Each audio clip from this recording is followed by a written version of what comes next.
Oi, boa tarde. Meu nome é Rodrigo. Eu sou orientado pelo professor Humberto Ribeiro da Rocha. Bom, a temperatura do ar é uma das variáveis mais importantes da meteorologia e da climatologia, sendo utilizadas em estudos desde saúde e bem-estar até determinação de disponibilidade de água para a produção hidrelétrica.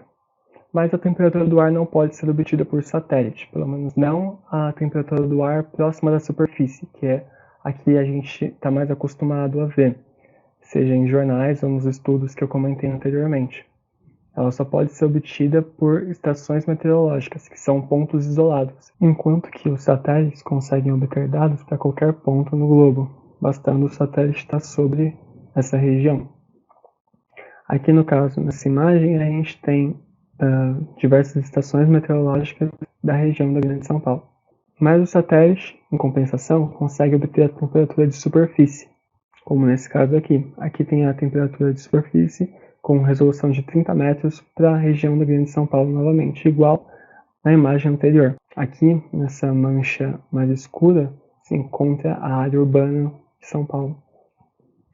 E bom, a gente sabe que o ar é aquecido e resfriado principalmente pela superfície, então deve ter alguma relação entre essas duas variáveis.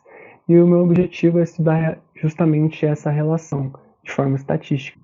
Então o que eu vou fazer é pegar os dados dessas estações e comparar com dados de satélite.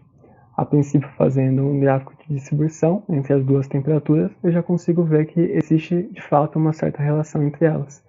Separando os gráficos então por fotoperíodo, que é o tempo que o Sol fica acima do horizonte durante o dia e está relacionado em uma mesma latitude com a estação do ano, eu consigo enxergar dois comportamentos diferentes. Para ficar mais fácil de entender, eu vou chamar esse daqui de inverno e esse daqui de verão.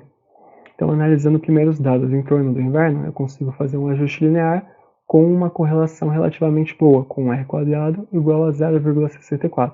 Além disso, a distribuição em torno do ajuste tem 2σ igual a 4,2 graus Celsius. E para os dados em torno do verão, só para não passar batido, a correlação não é tão boa assim. No caso, o R² foi igual a 0,16 apenas. Então, por conta disso, eu só analisei esses dados até aqui. Então, voltando aos dados com fotoperíodo menor do que 12 horas, aqui tem uma imagem com o índice de vegetação para a Grande São Paulo, obtido por satélite. Nesse caso, essa mancha branca é novamente a área urbana de São Paulo. Então, o que eu constatei foi que, para um índice de vegetação maior, a correlação entre a temperatura de superfície e a temperatura do ar aumenta novamente.